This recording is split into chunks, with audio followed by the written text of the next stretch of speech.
Un chien pour donner l'alerte. Des grilles pour empêcher l'intrusion des malfrats dans les maisons et appartements.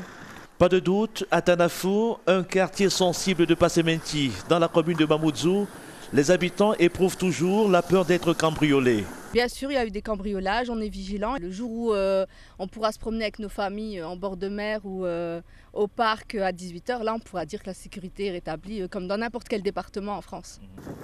Malgré le sentiment d'insécurité qui prévaut chez les résidents de cette cité, ces derniers reconnaissent que la délinquance est en baisse dans leur quartier.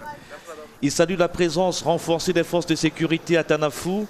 Soudain, un véhicule de la police nationale entre dans le quartier. À son bord, 3 agents placés sous le commandement d'un brigadier. On fait les rondes de sécurisation, comme nous a demandé monsieur le directeur départemental. Combien de rondes par jour dans ce secteur ? Il n'y a pas de chiffre parce qu'on travaille jour, après-midi et puis nuit, mais bon, ça tourne régulièrement, mais pas que ce secteur en particulier, pas le secteur de Tanafou, c'est sur tout Mamoudzou et ses environs. Tanafou a longtemps été considéré comme un haut lieu de l'insécurité à Mayotte.